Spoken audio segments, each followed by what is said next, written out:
Celestia learns about stamps. It's not even my best side. Oh, it's a good to be alive for sure. Luna trilled, waltzing carefree down the corridors of the almost unforgivably immense Canterlot Castle. Narrator's note, some say the castle is bigger on the inside, but it's just a vicious rumor spread by the cult of Chrysalis. And she wasn't wrong. The gentle summer breeze was wafting along the ever so slightly drafty hallways, and birdsong could be heard through the open bay windows.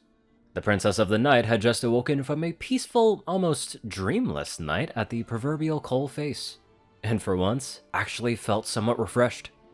She trotted, chipper as can be, down to breakfast. She winked cheekily at the scandalized guards, whistling merrily at random and with no attempt at a tune.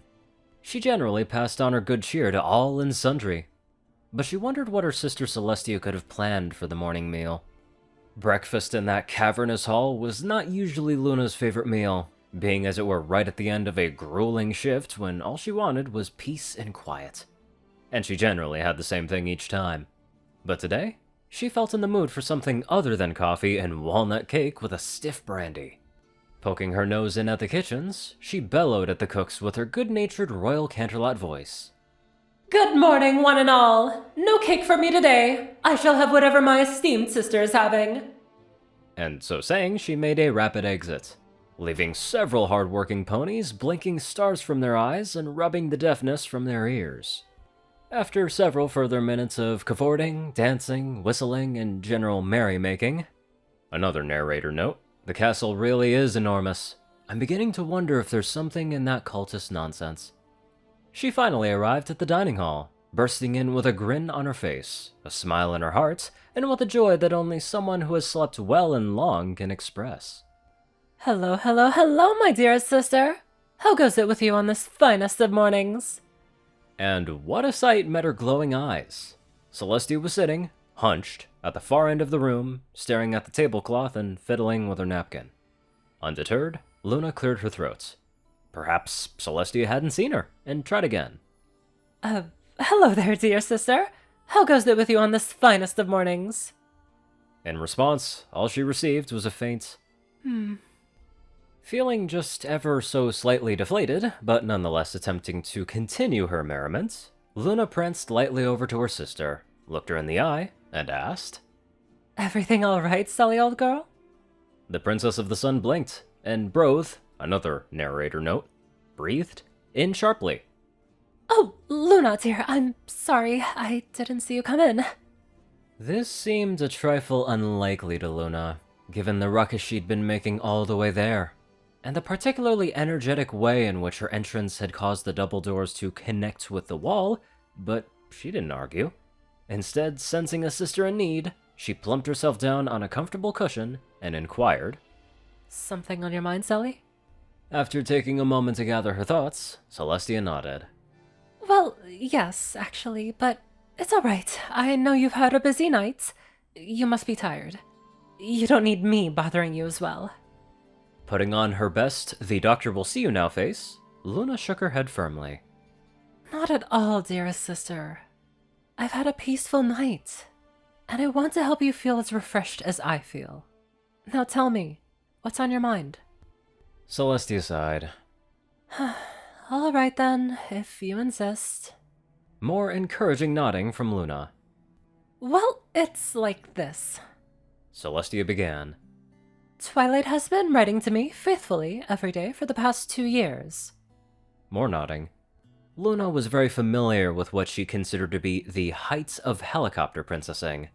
Not that she'd ever said so. She knew how fond Celestia was of her favorite student. Go on, sis. You see, well, sometimes I get the impression that she doesn't really care. As in, she's happy to send me a letter each and every day. She's almost fanatical about it, actually. But although she writes to me every day, she never seems to reply. Not quite understanding, Luna tilted her head to one side. It's that manner she uses which had made so many young admirers weak at the knees over her for the past couple of years. Come again? Every day she sends me a letter, and every following morning I send one back. But the next day she never even references my letter. It's like I've not sent one at all. And sometimes I wonder if she's moving on. That she doesn't need me anymore, or that she doesn't care, but I don't know. And she has replied occasionally, so I don't know if I'm expecting too much, or... As she trailed off, Luna marshaled her thoughts. So, to clarify, you're saying that Twilight doesn't always reply? In fact, she rarely does, and you're wondering why you bother writing to her every day? This time, it was Celestia's turn to nod. Luna frowned in reflection. This didn't sound like the Twilight she knew.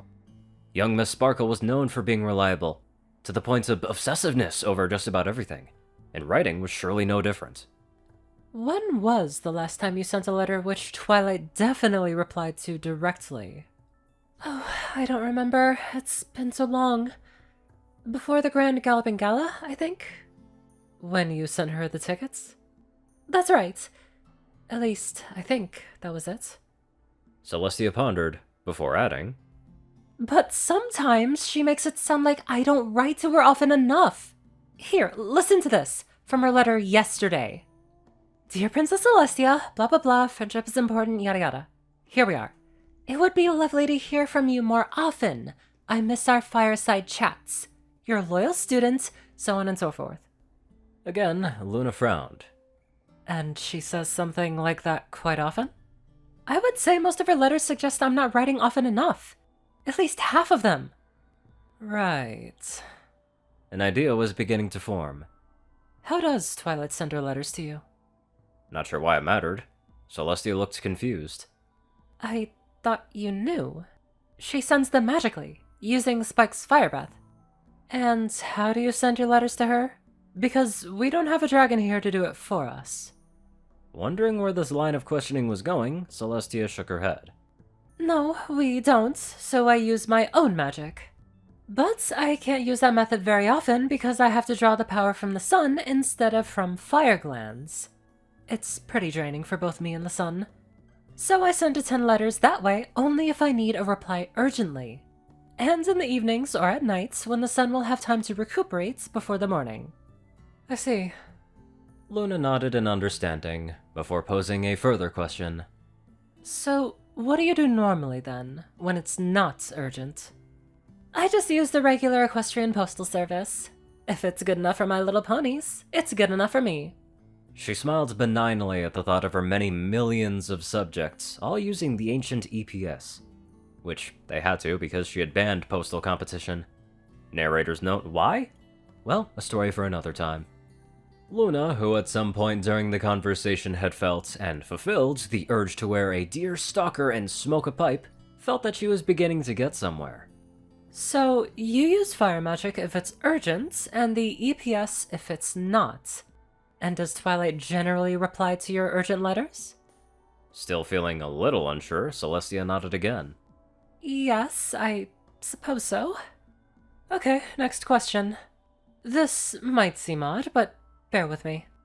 How do you post a letter? Somewhat surprised, but glad to have an empathetic ear, the elder sister went through the process. Well, first I put the letter in an envelope and lick it shut. Then I write Twilight's address on the front and post it. You post them yourself. No one else sees these letters? Yes and no.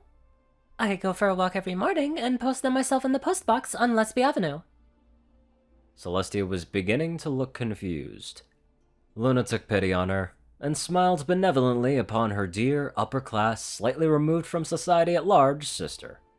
I think I might know why Twilight doesn't seem to reply to most of your letters. Her sister raised an aristocratic eyebrow and uttered a single monosyllable. Oh?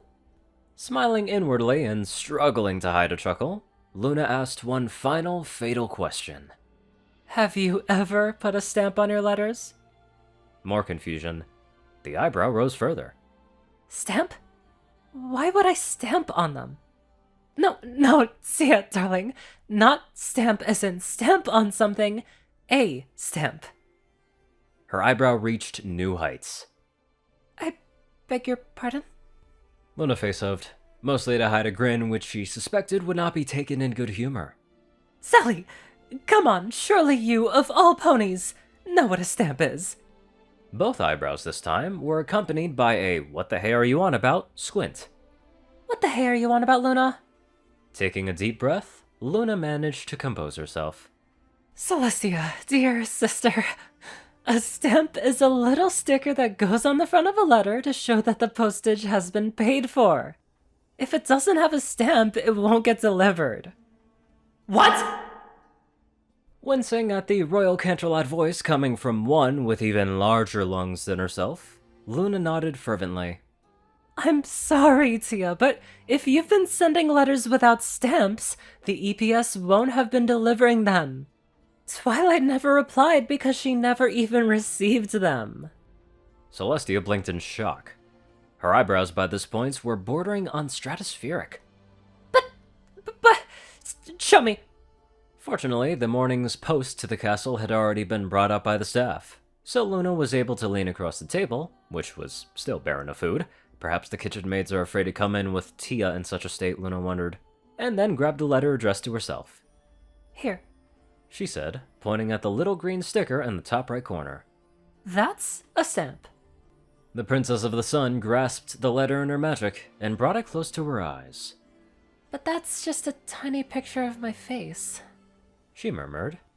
Indeed. The postal service is run in your name, so all stamps must have your likeness on them somewhere. Come on, Sally, this is basic stuff. Luna tittered. Celestia slumped back in her chair. So, you're saying that none of my hundreds of letters have even been delivered? I'm afraid so, sis. The Archprincess muttered, grumbled, grouched, and finally spat out. That's not even my best side. Luna couldn't suppress a chortle at that one, and was about to reply before being cut off again. Sally, you know you— But where are they all? All what? All those hours I spent writing. Where are my letters now? Luna considered. Well, normally, if a letter is sent without a stamp, the delivery office will keep hold of it until they can get hold of the sender. But if you didn't write a return address on the back, they'll just keep hold of them indefinitely, or until the intended recipient collects them in person. Celestia stood up, eyes gleaming with rage. I shall change this. I shall see to it that all my letters are delivered this morning. Then, without further ado, she galloped from the room. Well, Thought Luna to herself, as the kitchen staff started appearing timidly from various doorways they had evidently been eavesdropping from. Then they started to lay breakfast out on the table.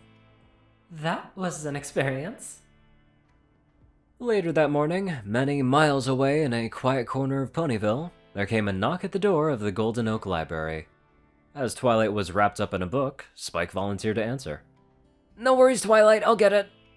The young Drake scooted eagerly down the beautiful carven stairs.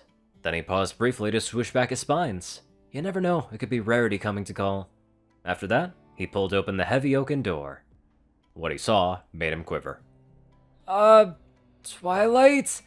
I think you'd better get down here." In a flash, quite literally, Twilight appeared on the step next to her faithful assistant / adopted brother. What appears to be the problem, Spike? Oh, my...